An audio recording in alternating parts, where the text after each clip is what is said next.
Buddy, I'm not going to be around when the Armenians take over the world. Who the hell wants you? Now let's go.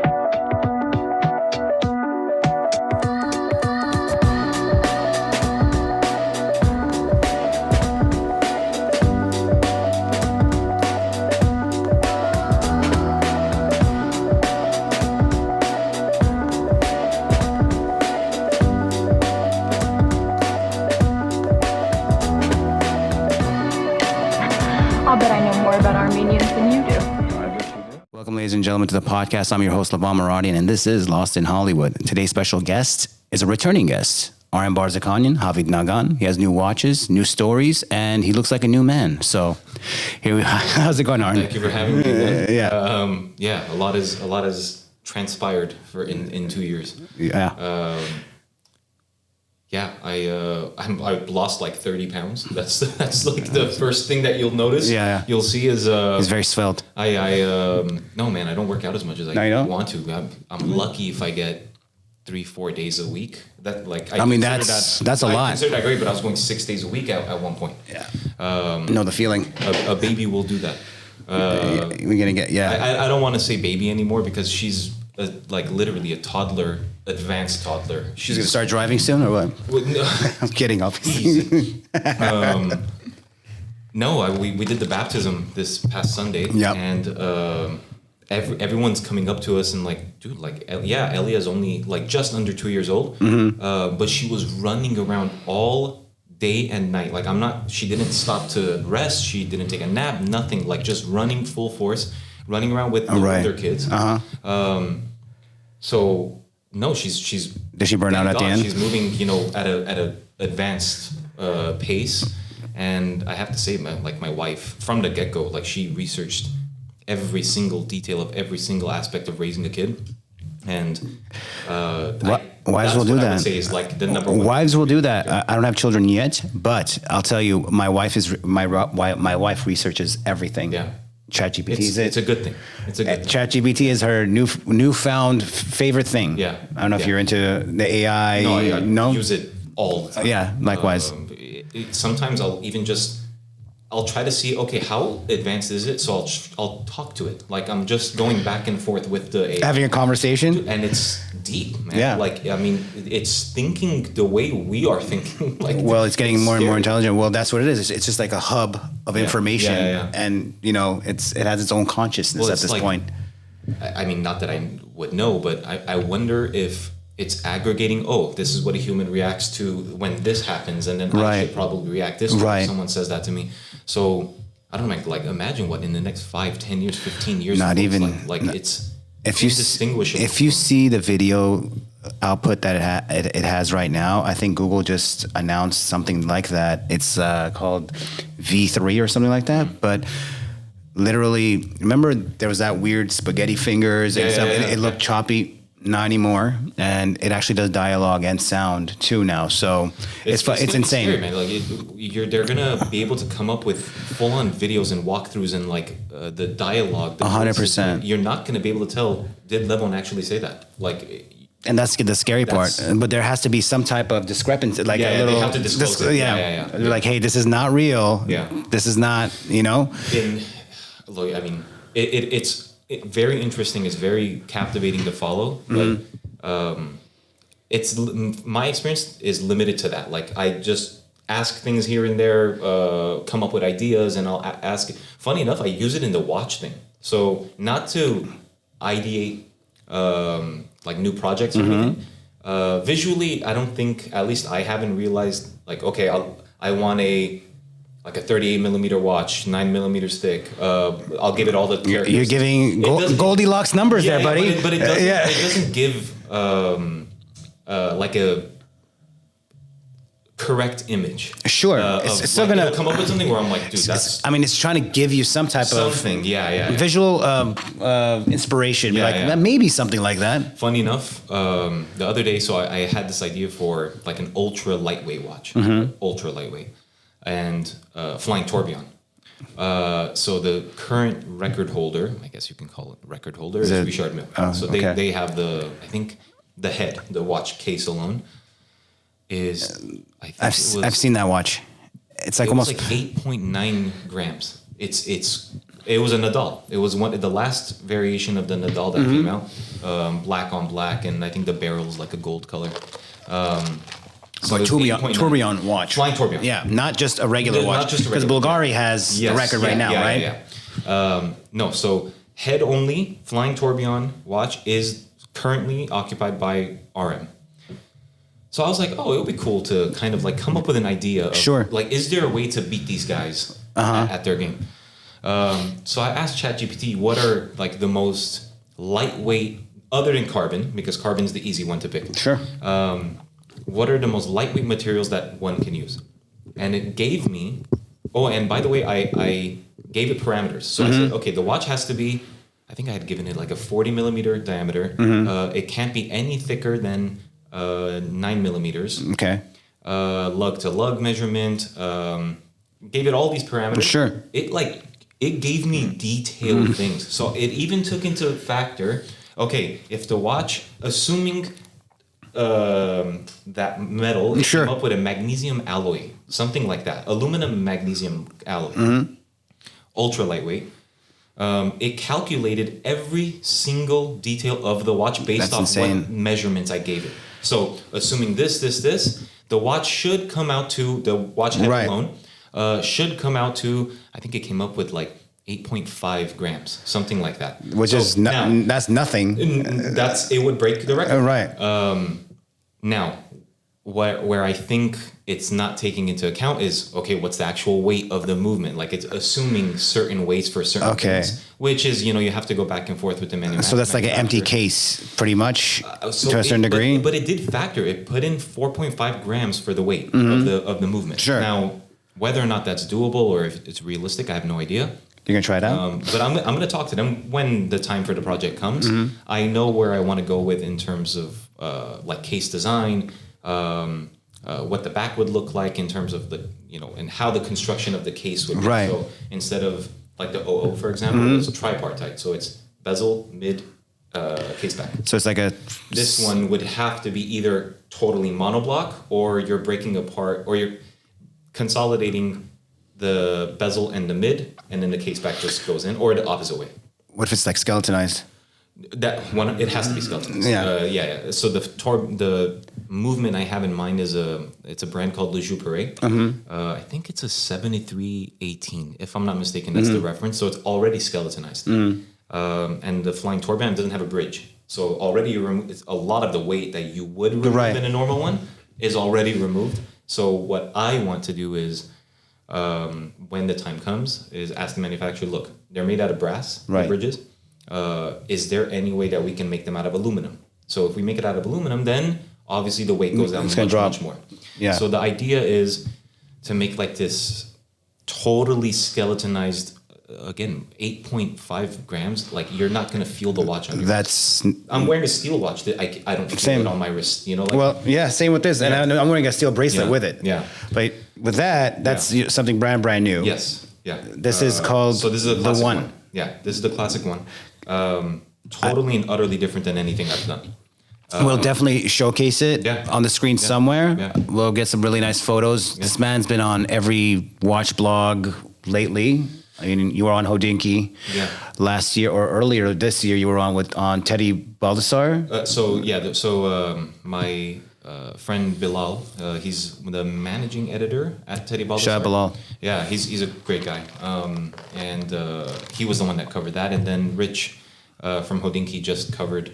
I screenshotted it early in the morning because I get the notifications every morning. Yeah. I mean, it's the main magazine. It's like the what do you call it? Like the Washington Post or New York Times. Yeah. Even more so than that, I think I would just call it like the Vogue magazine of watches. It was they came back, man. Like admittedly, and I'm happy to say this, or I'm not afraid to say this, I should say. There was a time where Hodinky kind of fell off, and I agree. It's not just me. I agree. Yeah, I agree. It wasn't like oh man, they pissed me off. It was more of like dude, you guys were doing the best writing, the best content, the John Mayer stuff, all of the stuff that just drew us talking watches. Yeah. And then it became a little more, from my perspective, corporate and commercialized. Right. Like, I get it. It's a company. Yeah, you got to make money, right? You sold the brand. There's private equity money involved. You know, I understand why they're doing the things they're doing, but as the nerd enthusiast, that's right. Kind of like, come on, guys, like, have one side of that here, and then have the stuff that everybody already the meat and potatoes. Just having that, yeah. Now I can say it's getting better. I'm not saying that because they ran the article for me or anything like that. No. It's more like substantial in the mud of it, kind of like technical look at a lot of the new watches coming out. And to be honest, they're doing the best that they can given the market. A lot has changed, man, in the last 2 or 3 years. You know better than me. I mean, I don't have a watch brand, but I am a watch enthusiast. I always have been a watch enthusiast since I was younger, just like you, you know. All I notice is I follow everything. I'm like, there's so many great releases from the micro brands, the independents, that are much more interesting than anything that the bigger companies like Omega or Rolex, except for, you know what I mean? Yeah. So yes, but is my answer. Fucking bomb, by the way. Right? That brand is fantastic. That brand, I mean, yeah. It's very good mezcal. It's like the best mezcal. So if you guys like mezcal, try this out. Yeah. It's called Bozal. Bozal. Yeah. And they have like different variations. I think grades of smokiness. This is just nice. It's sweet too, a little bit. Yeah. It's very nice, very drinkable. You guys should check it out. The only thing we're missing is olives. I totally forgot to bring olives. Next time. I'm one of those. Well, I'm telling you, this is the second time you came through here, which I really appreciate you coming. I mean, you've been not hounding me, but like, when is this going to happen? When are we going to do this? Well, you know, as I said, you know, I've been trying to redo this place, trying to find real structure for this place, like even podcast wise, not just, but then I realized I'm like, I don't need much structure. I just need to know the person just enough to be able to have a organic conversation. I'm just curious. Yeah. I'm curious about you. Yeah. I'm curious about your brand because I am a fan of the stuff that you release. Sure. And I appreciate any Armenian person trying to think outside of the box and create something niche, luxury. Yeah. Obviously, we spoke before about, used to work at Journe, and I'm sure you got a lot of inspiration by working there, you know, and everything else like that. So you mentioned the word luxury. I have a very hard time using that word. Why is that? I don't know if it's me. Ever since COVID, that word doesn't mean anything to me. Okay. Like I hope I didn't offend you. No, not at all. Yeah. Okay. No, I'm glad you said it because I can speak. You know why I say luxury? Because these are just the point you're making is 100% do we need these? No. Because everybody's just like, well, I have a phone, I could just bam. But it's it's the art of right. In that definition, 100% they're luxuries. You don't need them. Yeah. So they're not necessities. The point I'm trying to make: what is luxury? Is it rarity of the thing? Is it you can't have certain things unless you spend a lot of money, and like the way Hermes does what they do, and with the Birkins and the et cetera, right? Exactly. So I mean, it's very same with Rolex. They make you Rolex, AP. You know, I get it. The experience that everyone has, not everyone, I suppose the people in my circle, I talk to a lot of collectors on a day-to-day, like all the time. I know. I see you. You went on a little tour. Of talking about watches and stuff, right? Miami. Yeah. Miami. That was they reached out to me. I didn't even know they existed. It's called the Miami Watch Club. Shout out to CJ. He's one of the best people I've ever met, and I've only known him for a certain amount of time. But I mean, right off the bat, the guy was. You know the Armenian thing of taking care of one another? This guy's Cuban, and he acted more Armenian than a lot of the people that I've met in my life. Immediately, like, he coordinated everything. The second he reached out to me on Instagram, when are you available? Told him when I'm available. His assistant booked the flights and the hotel. He picked me up from the hotel. From the airport, dropped me off at my hotel, said, get ready, we're going out. I did. Showed me night out in town with one of his friends, another one of the founding partners at his law firm and the Miami Watch Club. Right. So they're lawyers by trade. He put together 62 people I've never met in my life. Each and every single collector was a new collector to me. Never met them before. Had a great conversation. He had like dinner prepared for the whole place. I mean, it was aces. Now that's luxury. That That's is luxury. Thank you very much. Nice way to connect. Yeah. That is luxury. You get that from brands now, whether it be watches or fashion or anything, whatever. Yeah. At the highest end of it. So a guy walking into Louis Vuitton or Chanel or whatever, buying a wallet or anything, to me, there's nothing luxury about that. No. One, you can walk in and buy whatever you want at any given moment. Yeah. You flash a certain amount of wealth, and already people are picking up like, wait a minute, Levon has, I think this guy could buy the P9 or the trunk or sure. the president that we can't sell, like we need to. So that sounds like profiling you, right? From a distance? Sure, in a way. Yeah. Look, I'm here for a napkin, bro. Right. It's any business's right to maximize. Oh yeah, for sure. Right? But there is an elegance in going about that. Right. And to me, that's what's missing. Right. That is where I work. So let me give you guys an example of what Journe is. Journe is top tier watchmaking at its finest, and it's very hard to come by. Yeah. It's not a Rolex, I'll tell you that. No. It's even more difficult to get than a Rolex. Yeah. Or an AP to a certain degree. So it's sort of like the standard to which everybody in the independent world strives to be. Yeah. So in an ideal world, as a brand, as an independent creative, Sure. Who wouldn't want 12 boutiques throughout the world in like the prime areas of each country, or 20, whatever they're at. Right. It's like 12 or something. You have a cap on production, so you're never worried about, man, we need to make these numbers. Right. There's no involvement for shareholders or anything like that. Are they still? They're privately owned still, right? Chanel owns 20%, something like that. I think I don't know, to be honest. I know Chanel has ownership. I don't know how much it is. Mm-hmm. It gets to a point where you're an idealist as a creative, right? Right. Like, I need it to be this way. Sure. Well, You want your the creative market, direction to be that. doesn't realize that. Right. It doesn't value it until 20 years, in Journe's case, 22 years down the line. Okay. So you're suffering for 22 years because you want to stick to the thing you want to do. You're grinding it out for 22 years. Instead of, Levon comes to me and says, Aren, I need you to make this watch, man. Like, I have 20 guys waiting to make it. I don't want to make it. It doesn't make any sense to me. It's like, no. Right? So you can, quote unquote, sell your soul and make the thing that you need to survive by. Sure. I suppose you can say there's like a happy medium. Sure, Like it's you're nice balance. Yeah, like the Coronet blue, right? The blue. Yeah, That everybody wants and goes after, and it's the least offering from Journe. Like it's entry level? Well, one of the for Journe. Okay, it's entry level. so Journe, what is the most cheapest watch they have? I don't want to say it's cheap. It's a cheap watch, but the entry level. Yeah, the entry level. So it would be the Elegant, which is the hybrid quartz mechanical watch that they have. Everybody loves it. It's nothing in terms of complication. There are no complications other than the fact that it wakes up whenever you move it and all that.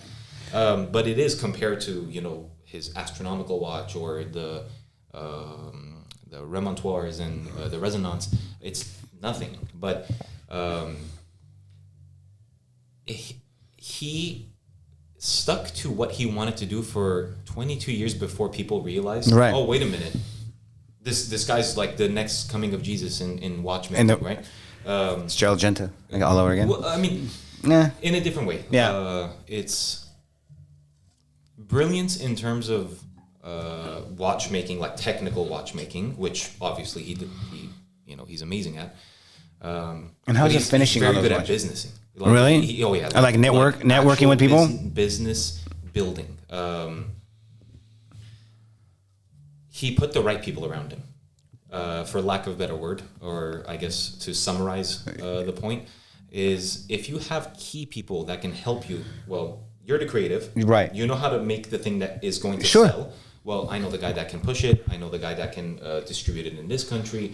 I know the top salespeople that will for sure communicate the message you're trying to convey.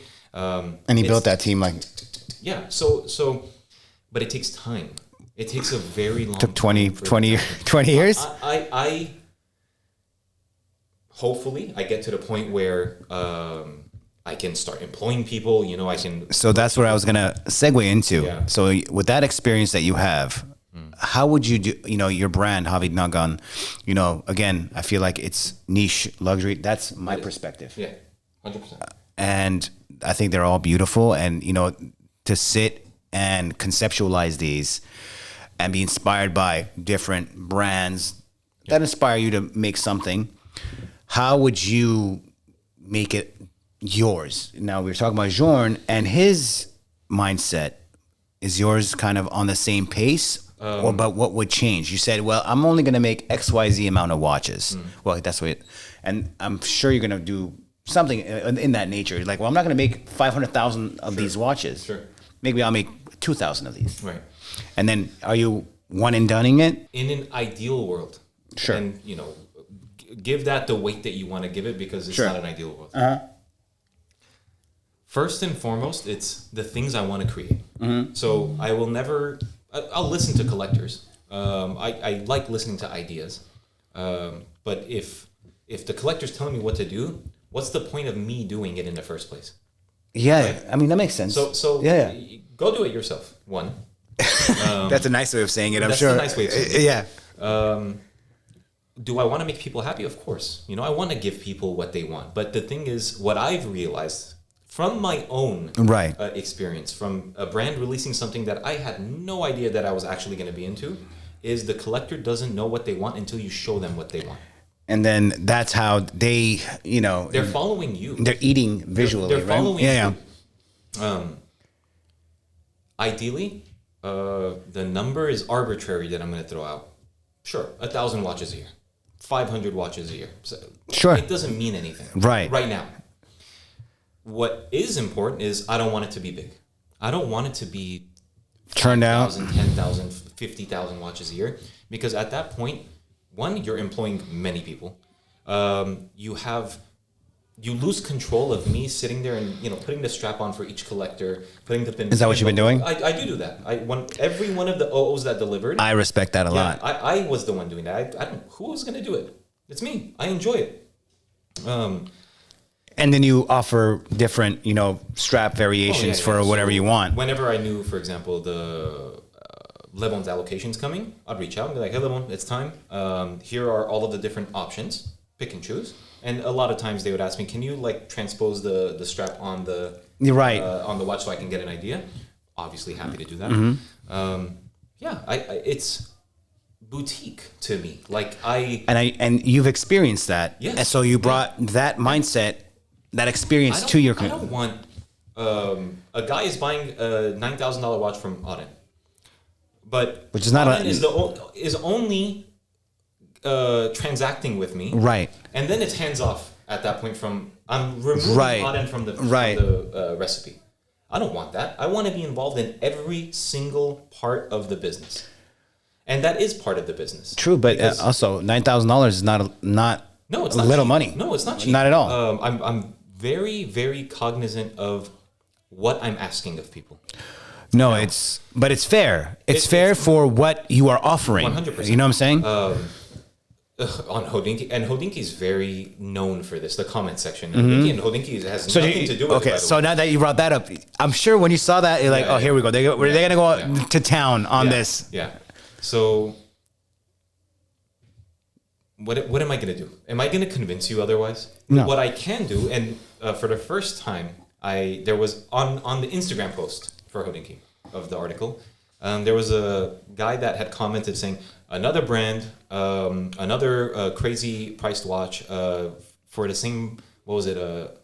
He said, oh, it makes the Oyster Perpetual look like a deal from Rolex. I'm like, do I comment? I went back and forth. I'm like, you know what, man? I'm not going to be an asshole. I'm going to be civil. I just stated the facts. I spent a lot of money on R&D, a lot of money. Okay? Watchmaking is not cheap, by the way. No, at all. nothing Like is real watchmaking. I'm not talking about a Casio bullshit. You know what I mean? China and make everything cheap. A Vincenzo 100%. watch or whatever the hell you want to call it. And everything has its place. You want to sell a $500 watch? Just know you're making everything in China. That's just the way it is. Probably 90% of it, for sure. 100% At least. 100% of it. 100% of it. So you have the R&D cost up front, which is significant even for a time-only watch. Which it is, right? Time with small this is seconds. time-only, hours, minutes, small seconds. One, you're paying them in Swiss francs. So I didn't check the conversion today, but last I checked, I think it was for every dollar was you're giving up 15% or something like that. It's I'm paying. It's expensive. I'm paying the supplier in Swiss francs. I'm charging the collector in US, Right. which I'm already getting taken on. The price the price I'm charging relative to the cost that I have is very fair. If anything, I'm undercharging. I had a conversation with a very prominent independent retailer. This guy's been working with independents since 2004, before anybody gave even remotely a shit about independents. Okay. So his skin has been in the game for that long. A real guy. Okay. Very nice. There's an actual boutique. He has online? an office. He's in Philadelphia. Okay. I'm telling him about the upcoming watch, the next watch. Which is I described. not the Tourbillon. Not yet. Okay. No. That's not. No. Definitely not. Okay. That's going to take a while.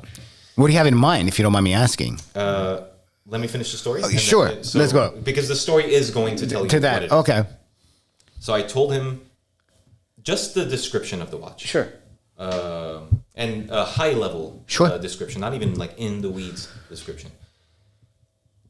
While I'm describing, he cuts me off and goes 21,000.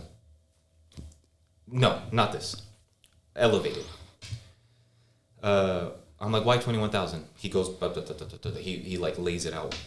I was thinking 17,000. And then I went back and forth. I'm like, man, he's right. Like it has to be, especially considering this tariff bullshit that's going on. For now. Yeah. For now, we don't know. We don't know. I hope it's. I think it just. It's. I think it is because I think he's just trying to leverage. Yeah. Everybody be like to bow.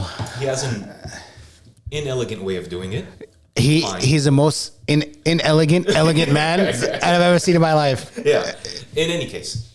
Sure. The point I'm trying to make is you get the right answers from the people that are actually involved in the industry. Mm-hmm. When I was getting ready to debut the OO, my former boss, Laurent, I was telling him this is how much I'm gonna retail it for. You said you're off. 11,000. You have to be at 11,000. I'm like, dude, I can't ask. It was, how much was it? 8. 8,000. Yeah, I remember. Yes, yeah. 8,000. I thought that was fair. Now what I know, and the hidden costs and import and taxation and you live and you learn. Yeah. Now I have to factor that in. By the way, it's a minuscule amount relative to that what it costs. Right. But it makes a world of difference to me. Just so I can put a little bit of like marketing money to get the name out. And by the way, that's helping you guys, the collectors. If I don't do my job and I don't have the resources to do my job, then your $8,000, $9,000, $20,000, whatever it may be, will be means nothing. I'm trying to do what I need to do to build this thing out the right way so your trust, your investment is rewarded. Mm-hmm. And it is an investment. Right. You're believing in me. Right. That is an investment. I agree, yeah. You know, do I want to have a boutique? Yeah, sure. That'd be nice. Is there Dubai Mall awareness? Dubai Mall. Yeah. Well, yeah. No, to be honest, what would ideally, it would be in LA. Uh-huh. I don't know if you've been to Melrose Place. Yeah, of course. Yeah, that little street. Small little street. Yeah. So I have a good friend. She started her business there. A laser company called Sev Laser. Okay. She's very well known. Sure. So she does all these. There's something about that place. I'm telling you. Boutique. It's all boutique. Yeah. You got Frederick Mall. You got Bodega. All that stuff. Yes. Yeah. So I know. I saw that street one day. I had met with a collector. I didn't even know it existed. And then he told me, hey, come to this hotel. I forget the name of the hotel. It was a boutique hotel. Yeah. Maybe you know it. I don't know. Yeah. Right by Alfred's Coffee, you go. Yes, when you walk, yes, I know exactly. yes. I don't know the name, but I know exactly where it is. I'm looking around, like, man, like it's all just like boutique shops here. 100%. It's so like charming. Like there's something. Also, there's a modeling agency there. I used to go there to look at. To do your shooting. And all No, that. well, to go meet up with modeling directors, agency directors, and they would, put their comp cards on the table, and they'd be like, "So, which one do you think you can, work with?" And because they're all green. They're brand new girls, whatever the hell it is. Yeah. I want you to work with them. They want to give that California nostalgic vibe because that's what I was known to shoot, as you see over there. So, sorry to cut you off, but go ahead, bro. Yeah. So, no, ideally it would be that place. Sure. Great street though. Something about it. It's like it's calling me. So I told her. I think it'd be great. In terms of presence, in terms of production, if I'm at 300, 400 watches a year, I'm ecstatic. I'm like dying. Sure. Happy. And you just sell them all out. You're like, oh, holy shit. It's continuing this. Like I'm doing it. It's just getting it to the next level in terms of presence, awareness, the market valuing it. Right. I'm happy to say, so I had made a unique piece of this watch. Okay. It was Can I take a look at it? Yeah. So I can show. Oh my God, man, this is beautiful. Yeah. Totally your style. How do you know? We can read people, man. Yeah, man. The craftsmanship back here, it's insane. Yeah. But I'll tell you, this is a beauty, and I love it because the simplicity of it. Remember, I hit you up. I'm like, what is that? Yeah. So this is a sandwich dial, right? A little bit. Step dial. It's a step dial. Yeah, step dial. So the idea behind it was, or I guess the inspiration behind it was, I'm in Dubai. It's many things. I love a story that starts just like that, by the way. Yeah, it's like, I was in Dubai, right? I'm in Dubai. Yeah, it's a beautiful So I work watch. with Perpetual. They're one of my retail partners. They're in the DIFC, it's called, which is the financial center of Dubai. But he has an awesome boutique over there. And he told me, hey, come to my personal office. Sure. I said, okay. And I'm with my best friend, Knife. He's like, you want to see some watches? I'm like, yeah, well, of course. He pulls out the craziest things to this day, that was probably the craziest amount of watches I've ever seen in my life. Maybe 3 or 4 Philippe Dufours, unique pieces. And the legendary. Simplicity and dualities. Actual Breguet pocket watches, like actual. Old school. Like Breguet made them. Breguet with Breguet numerals, all that stuff. No, the whole thing. Grubel Forzi he had. All of these crazy, like George Daniels, So all these brands are like super like niche. somewhere here, and then everything else is down here. Yeah. The thing I fixated on was a simple 96 Patek Calatrava. It's time only. That's right. This is. Mm-hmm. Steel case, tiny, 30 millimeters, like tiny. But he had it on this like sexy, like fuchsia strap. Okay. It was just awesome. And it was like a very like off-white opaline kind of dial. Okay. Minutes track like this. There's all this greatness in front of me, and I can't take my eyes off this thing. So in that moment, I committed. I'm like, I'm gonna make something that like sort of is an ode to this watch. Sure. 96 reference. So I came back home. At the time, Katya was pregnant. I think maybe 7 months. So by the time I started actually discussing with the manufacturer, like the R&D about this watch, Elliot was already here.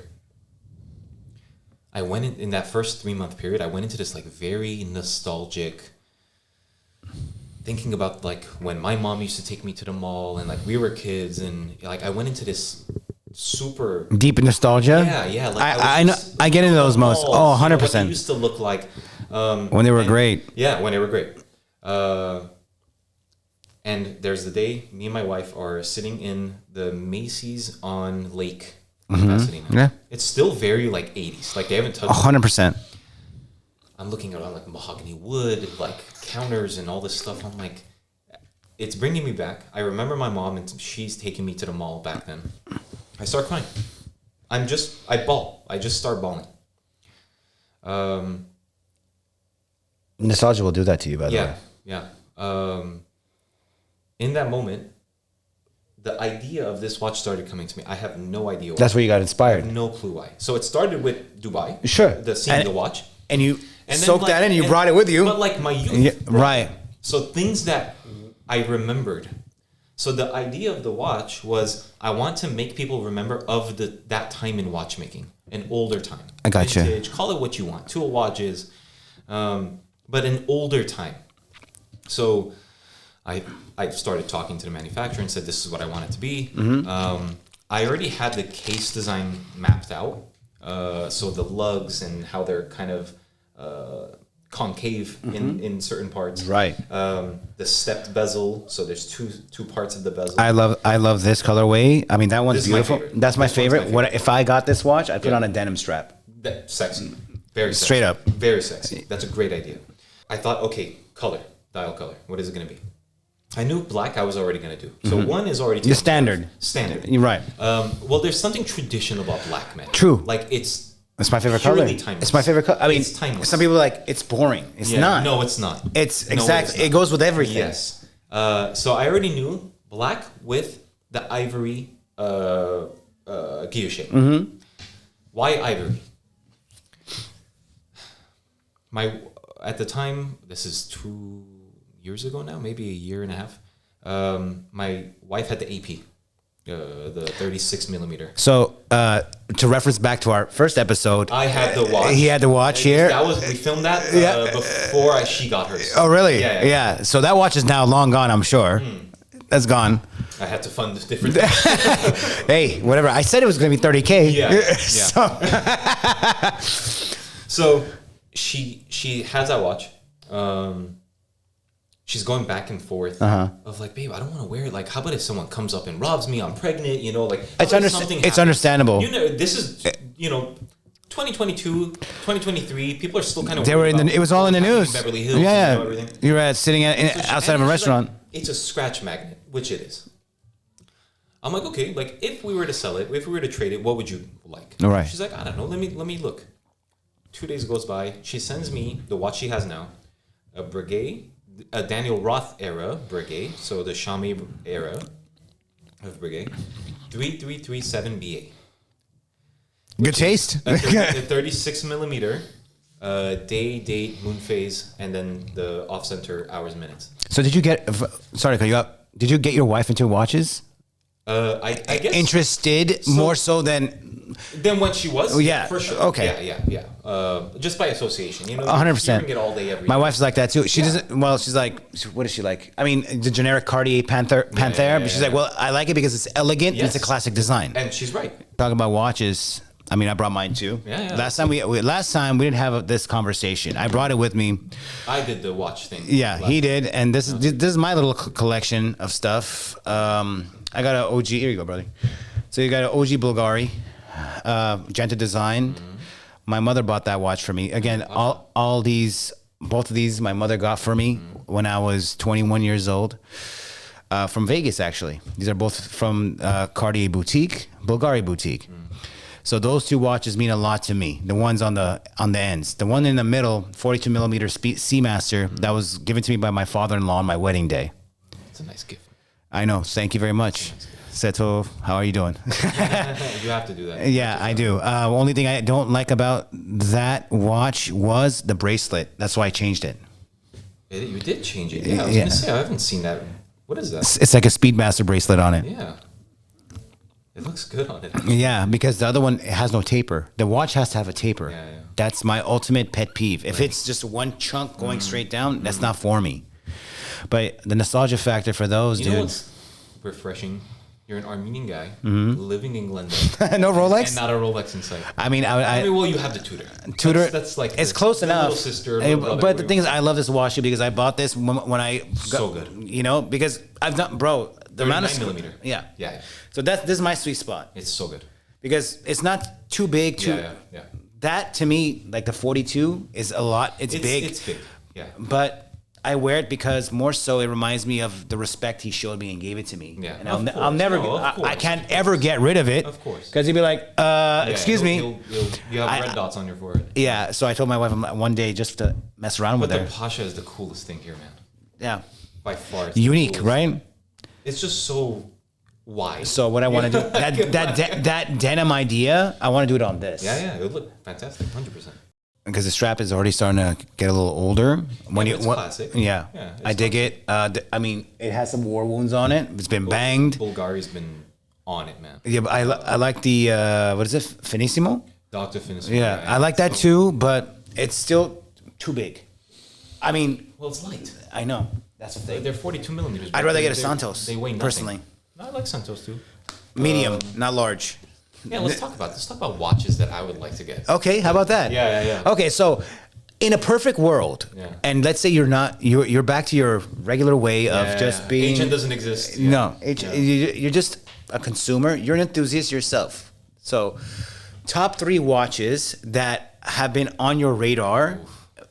Because, 3. but the thing is, you're not even thinking about other watches because you're thinking about your watches. Yeah, but it's I would say it's probably almost all things that were made 20, 30 years ago. So you appreciate more of the vintage. 100%. I agree with you. I can probably go on record and say I probably am not a buyer of anything modern. No? The only one, Recep Recep's Acrivia. I've seen that watch. Yeah. Okay. The AK06 specifically. That is probably the greatest modern watch ever made. We'll definitely show you guys on the screen somewhere. It's so... The finishing is superlative. It's the best finishing I've ever seen. Is that how? Sorry to cut you off. I know Philip Dufour saw your watch. He's known for finishing. Yeah. Yeah. So that was like insane. So I know I'm cutting him off in the top 3 because I saw that video, and if you're a watch enthusiast, like a real one, you know exactly who this man is. Yeah. For him to give him props like that, it's a big deal. So Philip Dufour was the first one to put the Grand Sonnerie in a wristwatch. The Grand Sonnerie is Break it down for the common folk here to understand what that is. So it's the most complicated movement you can make. Sure. Next to the split-second chronograph. He was the first one that put it in a wristwatch. He's known now for more of the simplicity. He used to do the duality. Now I think he's almost exclusively doing the simplicity, which by its name is a simple time-only watch, but the finishing is superlative. Like it's on, if not better than Recep Recep's. But you're talking like minuscule changes, and like better or worse. Like it's all amazing. So, how did he end up getting your watch? Yeah. So in his possession with many other watches. That's why I always I will never let my ego or anything get overly big. I have confidence. Of course. I guess you can call it a little bit of cockiness. Hey man, if you're not, you have to believe in yourself, right? I mean, nobody's gonna do this for me, right? The point I'm trying to make is, I'm nothing without the people around me. Absolutely, I agree with you. I'm at the gym. Hamdan, who is the proprietor of my Dubai retailer, calls me and says, "Aren, I have an idea." I say, "Okay, what's the idea?" This is February of this year. Do you want to auction off a piece for the Dufour Foundation? The second he said Dufour already, it's like no. So obviously I say yes. Tell me, what is it? Sure. He's doing I think it's the second year, or I don't know what year it was, but it wasn't the first time. He has a foundation, and the foundation donates all the proceedings of any unique watch that comes in and gets sold to starving children, a bunch of different... Like a fundraiser type of thing? Yeah. It's a foundation. I say, yeah, well, what do you want to do? And he says, do you have any ideas for a unique piece? I said, yeah, actually, I had made a tone-on-tone ivory version of the classic one that I wasn't going to make into production. Mm-hmm. I was going to offer it to a collector as a one-off. One guy gets it, that's it. I said, why not that piece? And he said, okay. I'm like, let me create a bespoke strap for it where perpetual Dufour Havid Nagan are on the back. And then on the case back, we would remove the prototype case back and put again, perpetual Havid Nagan and Dufour Foundation case back. Special case back. Yeah, exactly. That was February. They need the watch by May. The watches, I think they were in transit. So I'm like, dude, I need to make the case back already. The strap has to be made, and these things take time. So it was a rush. Luckily, I think they needed the watch by April 1st or February, like end of February. Okay. Something like that. So I had a little bit of time to make everything happen. So luckily we did. So that's how it started. That's how it actually came to be. Sure. Now, I had no idea they were going to do a video of Dufour actually handling the watches and everything. So when a collector sent that video to me, I had no idea it even existed. I was very proud of it, proud of your brand, Thank bro, you. because Thank you. I know a couple of years ago you're just starting off doing this, and it's grown. You've grown as a person, as a creative. I'll give you all your flowers because I think you have a good idea of where you want to go. Yeah. You were saying earlier that you said, well, my wife says, what do you see it in 10 years? I think you have a good idea. I think it just hasn't. Yeah. So it's interesting to be in it. Sure. Because you see, like, for example, like Mike Amiri. Sure. With his brand. And you listen to like how he talks about being in it and how hard it is. Oh, it's very difficult. It's very difficult. And he started 2 brands before and they didn't work out. And then finally that thing took off. Name it. Like hundreds of thousands, if not thousands. Everybody wants brands. to do something. Yeah. That when you're in it, you're like, I don't know. Like I you learn just on the fly. You're learning as you're going. Which is equally as charging your personality, but it's also humbling you every day. So sure. It's a roller coaster like this. And my wife and I were talking the other day. Ellie's asleep. It's like 10:30 at night. She's like, what's going on? Like, you seem like much more like, for lack of a better word, emotionless. I was like, when we first met, I was very emotional. Right? Really? Like, oh yeah, 100%. The business has changed me. Like, it 100%, I am in full admittance to that. I don't want to say in a bad way, but it's turned off parts of my brain that used to be active. Mm-hmm. I don't want to say numb, but I feel numb to certain things. I 100% agree. So, my wife has that vibe too towards me. Yeah, the expectations are not as high anymore. What I do know I can control is my effort. Right. So as much time as I'm going to put into it, the universe doesn't owe me that back in the same way. Right. So I don't know why it doesn't, but that's how what I've seen life works is you put in 150%, you get 25% back. Eventually, what I do believe is eventually you keep doing the 150%, 150. Eventually that 25% goes to 30, 35. I was about to 50, and then it exponentially goes up. I understand that part. For 100%. Think again, go back to Journe. 20 years. Markets don't value your watchmaking. Your watch is retailing for 90,000. It's trading for 60,000. And now the watch that retails for 150,000 is going for 350,000. What changed? It's you putting the effort for a long the daily grind until people are saying, you know what, you're right, Levon. I do agree with you now. I think at that point it has nothing to do with luck. No, it's not luck. Some people there is luck. Oh, you know. Well, I'll tell you, I don't believe in luck. Good fortune. Yeah, I think the more you put the effort in, the luckier you will get. Yes. But if you're sitting there waiting for something to happen magically, it's not going to happen. Nothing will come to you. No. And nobody owes to coming to you and giving. Hey, by the way, like here's this. One, you're not going to feel fulfilled. No. Even if you're happy for 5 minutes or 10 minutes or whatever it is, that short dopamine hit.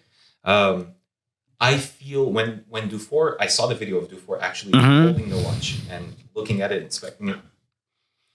however short that timeline was.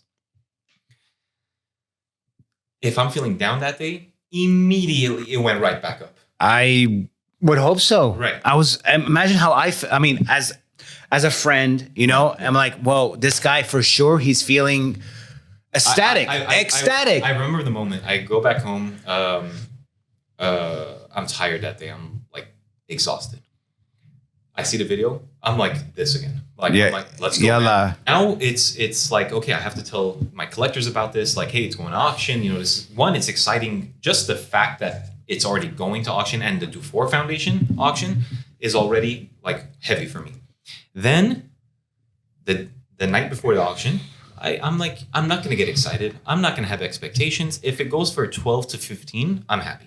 I wake up, text, emails, DMs, all this stuff. Congratulations! Oh my God, I can't believe this. Who did you pay? Did you fund it yourself? Like, or anything? Like, all these things. Right. All kinds of, from every angle, it's coming.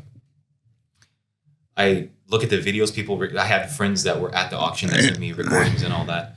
Hamdan was there too. He was recording, and he's like, "Are you happy? It went for 20,000 Swiss francs." That's what. Sorry, it hammered for 20,000 Swiss francs. Already, that's crazy. Then you do the conversion. Then you do the fees involved. So it puts it at 30,000 US all in. This is a $9,000 watch. So what that tells me, what it signals, is not a huge change in the world, right? But what it signals is maybe people are starting to value this thing a little bit more than you thought. More than I thought. Remember, you were saying earlier, he's like, "Well, this should be 20." Right. That's pretty accurate. So now, do I think the watch is worth 30,000? It's irrelevant what I think. Again, it's subjective at that point to a certain degree. I value peace and quiet very much. Okay. Taking care of certain things at home. Sure. Making sure the bills are paid, all this stuff. Right. That to me, it removes a mountain of stress. Okay. Some people thrive in chaos. Man, Some people are like paycheck to paycheck, man. This is it. I'm hustling. I'm grinding it out. Let's grind this bitch out. To me, I cannot. I need security. I need the fundamentals of life to be taken care of, and anything on top is just me having fun. It's beautiful. It's a beautiful thing, and that's beautiful. That is luxury. And we're not rich in any definition. Hey, if any of you people thought that just because you start a brand, automatically, like you're in the Hodinki wrote an article for Foundation. The guy's rolling. He actually showed up in a Rolls Royce. He's lying. He's fucking lying. No, I'm kidding. It wouldn't be a Rolls Royce. No. Here we go. I had the money, it would not be a Rolls Royce. I'm gonna circle back. Your top 3 watches. So this is how we came back. Sorry, but we went on a tangent. No, that's fine. It would probably be something from Reshepi because I think, despite what the market is saying and like, LVMH has a hand in it and blah blah. I don't know. What I'm talking about are the watches. Pure and simple, and the artisan. I think, pound for pound, objectively speaking, when you hold his watch, you're like, dude, respect. Like, the level of craftsmanship, the case making, the finishing on the everything. Movement, every single thing is thought of. It's inspiring. So something from him. I'm gonna tell you something. I have a few friends. They were so excited that you were gonna come back because the episode with you and I, they're watch enthusiasts like crazy. So they were like, dude, Aren's going to come back, show us the watches. You guys should go on a nice long conversation about watches because last time it was bits and pieces. Yeah. I'm like, okay, we will oblige you. So that's why we're going to talk about all of this. Yeah. So one, something from Russia. 2, something from classical watchmaking, or I guess you can say neoclassical, which is, I guess you can call it the 80s, 90s. Sure. It's hard not to say Breguet, the Daniel Roth, but the thing is, Katya has that already, so I have that essence of that. At 36. Not his size though. I can wear it, but I don't. It would probably be a vintage Urban Jurgensen. Again, very niche. Like this is like deep cuts. Deep cuts. Yeah. There were references 1, 2, and three that are specifically if money wasn't a thing, that is what I would have. I think they were perpetual calendars, if I'm not mistaken. Super thin. Just something about that guy's aesthetic draws me in, man. He has the perfect case, in my opinion. So I think they were 38 to 40 millimeters. I don't know what the actual diameter of the watch was. That's a sweet spot anyway. Honestly, I don't care just because of how good the watch looks. It was more about like, you look at the watch and it has soul, man. Like you can tell so much. Like something went into it. Like there's a thought process behind thoughtfulness, man. There was a certain thoughtfulness in that era of watchmaking. They were playing around with different designs. They weren't afraid to like try different things. Teardrop lugs, scallop lugs, whatever you want to label them. Beautiful, by the way. Beautiful watch. So it's something from that era, and because this is like the there we go. Modern side of me. I like to think I'm a pretty active guy. Apple Watch? A lot of no. You said active. Blasphemy. Yeah, I know. That's a device. It is a device. Only one if you're on a treadmill. Yeah. There's caveats to that. Well, a lot of the biggest collectors I know will have the actual watch on the left wrist, and then they'll have an Apple, like what do you call it? Like a whoop strap, whatever, Garmin, something. Which is fine. You want to take care of your health. Yeah. And, keep track of things. But now, as a daily Apple Watch? No. So the absolutely not. Oh man, 3 watches is so tough. Okay. Like it would. No, we have to restrict it because at that point you can give me your top 10. So I have the modern classical. Sure. Or more, I guess the modern expressive and like niche, artisanal niche thing. So that's Reshet. Vintage with Urban Jurgensen. You want something more modern? There's okay. 2 watches in my mind. Is it an AP? No. So they're 2 totally different watches. Okay. Paul Newman Daytona, which I was never into initially, but then I saw one in person. I was waiting for you to say something from Rolex. I saw one in person. That lemon, whatever ivory, whatever color you want to call it, there's something about patina, Daytona, man. Yeah, it's nice patina, like real patina, not faux patina. So sexy, and I know the price is ridiculous for it. What would they go for right now? I don't know, maybe it came down, maybe like 250,000, something like that, which is crazy. Like for a Daytona, it's objectively. It's a tool watch. Crazy. It's either that with a crazy, I think Wes actually had, I don't know what reference it was, man. It was a vintage Rolex with like this crazy mesh gold bracelet that was just like, what? Like, I've never seen anything like this. Like, was it a round case? No, it was a vintage. Because I was going to say, is it King Midas? No. No, it was definitely not that. Something like that. So it's either that or, I can't believe I'm saying this, the RM Richard Mille, I think it's the 1202 or the 2702, which is super modern, carbon. But you're inspired. Tourbillon skeletonized, but it's just so out there with an orange strap, white carbon, just black lines. That's just like a fuck off watch. It's not even that. I don't care about that. No. I mean, I know, but the thing is, if somebody who's in the know, like that guy, that's a fuck off watch. Yeah. So that's what you're gonna get. I understand that, but that's not the reason I want it. It's more. RM, the brilliance of Richard Mille, the guy himself, was, and he was hurting in the beginning. It wasn't until APRP and all these hype people got involved that now it's valued out. Yeah, for sure.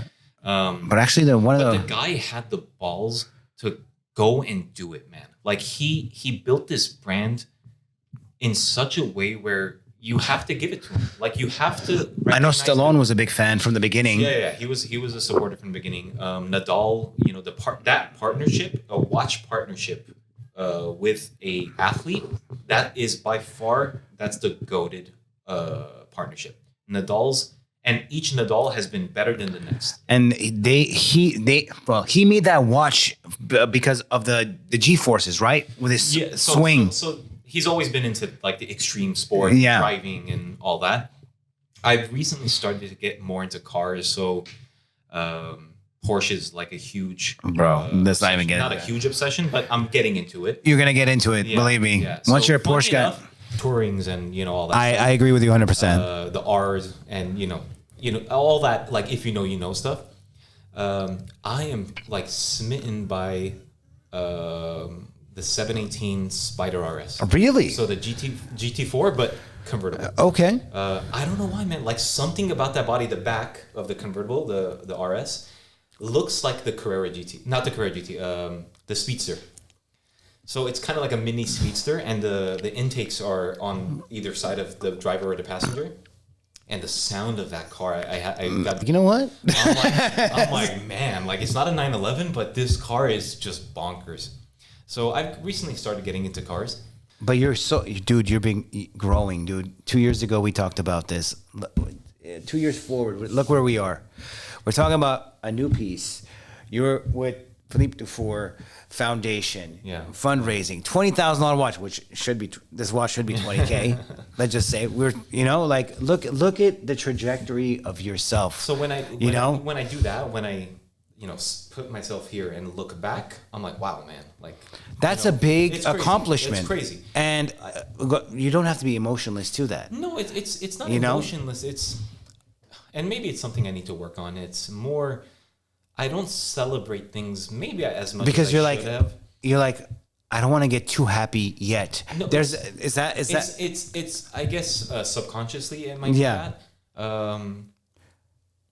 Dude, I feel like that. I'll just tell you, I feel like that often. I'm like, why should I get happy? Like, it hasn't happened yet, but in the back of my mind. But we have to always look where we started and where we are currently, and where we can go. So I'm reminded of a quote that always plays in my mind, man, all the time, and it's a show from. It's a scene from one of my shows, one of my favorite shows called Peaky Blinders.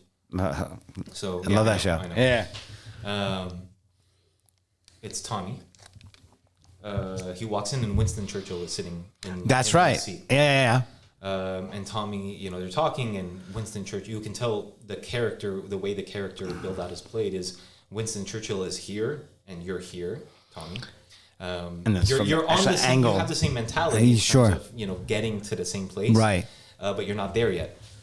And Tommy at one point sits back and looks at Winston Churchill and says, sometimes there's times where I just ask myself, what's the point of all this? Like, what is the end of this? Right. And he says a bunch of things, but then at the end he goes, a tent and a boat, then a house, now a mansion. And he ends it as saying, it's something, isn't it? Again, there is no... I do my best to remove the end point. Sure. Because it's an abstraction. It doesn't exist. It's not there is no real end. Thing. No. There is no end. This is the dream. This getting to that. Whatever this may be. The path. Okay, I hit this metric. All right. What's the next What's metric? next? What's the next metric? I got the car. What's the next car? What's the next watch? What's the next watch? What's the next milestone in my life? There is no point. There is no end. It's doing what you want to do. I feel like if you are content with what's happening overall, just in general, I think that's where you lose sight of what can be, if that makes sense. Like, all of us have potential to grow, like really grow. It just, sometimes we stop ourselves because it's like, is it going to work out? It's 35 different things that are going through your mind. Right. You're a husband, you're a father. It's like, am I going to be able to take care of my child? Am I going to be able to do this? How are people going to even think of me? Sometimes at that point, you're like, you know what? I don't give a fuck what anybody thinks of me. I care about my wife. I care about, my family and stuff like that. I'm now in tunnel vision. Yeah. I don't care. Yeah, like it's a lot of the same general life principles can be applied to business. Sure.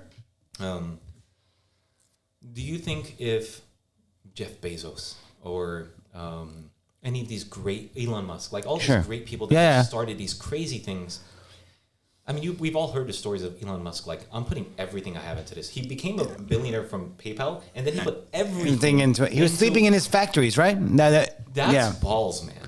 I mean, that's like, you have so much belief in what you're trying to do. Fuck it.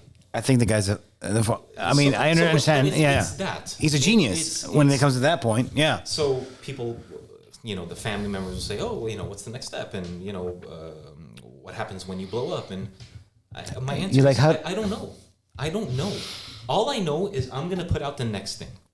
I have no. Yeah, you know now. I have no control. Yeah, exactly. I have no control of how Levon's going to take it, how Katya's going to take it, how X, Y, and Z are going to take it. I have no say in that matter. All I know is I have certain people listening to what I'm doing. Fine, that's great. It means the world to me. Mm-hmm. But I'd be lying if I said I care about it. Mm-hmm. I care about the passion, but what I really care about is, am I being true to myself? Sure. And as cliche and hippy dippy as that sounds, maybe sometimes we need to be hippy dippy cliche. Yeah. All I know is this thing means something to me, and I'm gonna put it out, man. Whether it works out or not, at least even if it doesn't work out, I can rest easy saying I tried, man. I think it's gonna work out. It's pointing in the right direction. I agree. Look at all these milestones that you're already hitting. Yeah. It's just. I know I'm not a unique case in going through entrepreneurship, because it is a startup. It is a. But hey, man, these are all risks. It is a risk for sure, and I told my wife that from the beginning. I'm like, look, this is a huge risk. I have no idea how this plays out. All I know is something's calling me. I have to do this. Otherwise, I'm going to regret it for the rest of my life, and I'll be a nightmare to deal with on a day-to-day. Dude, you and me are on the same path on a lot of things. The thinking is the same. Yeah, dude, I'll tell you. People are like, well, you tried it once, you kind of gave up on it. Why? Well, I like it. Not in the aspect of I'm just sitting here like just talking about nothing. I'm just curious about people. Everybody wants to have their own thing. Yeah. But having a 9-to-5 healthcare benefits, all that stuff, is a much easier and comfortable life. Sure. You clock in, you clock out, you turn your brain off, you go home, you have dinner, blah, blah, blah. Your friends come over. But it's repetitive, man. After a while, like that, the process, not that, Philosophically, sure. This is very hard to do. The one is out right now. $9,000. $9,000, yeah. It's okay. It's okay. You guys got your tax refund. You guys will be all right. I promise you. It's a beautiful watch. I want one. My tax refund did not allow it, but you could find Aren online. His brand Havid Nagan. It's www.havidnagan.com. Also on social media, you can find all of that. You'll find this on social media. This is Lost in Hollywood, Season 2, Episode 3. Aren Bazerkanian. Yes. See? Smooth as silk, baby. Smooth as silk. You're Armenian, you have to get it. I got it. And as you know, everybody else calls him Aren. Yes. And you'll find him and his watches and his inspiring story on YouTube and everywhere else. Just follow him. He has immaculate taste. This is Lost in Hollywood. We'll see you guys later. Goodbye. Thank you.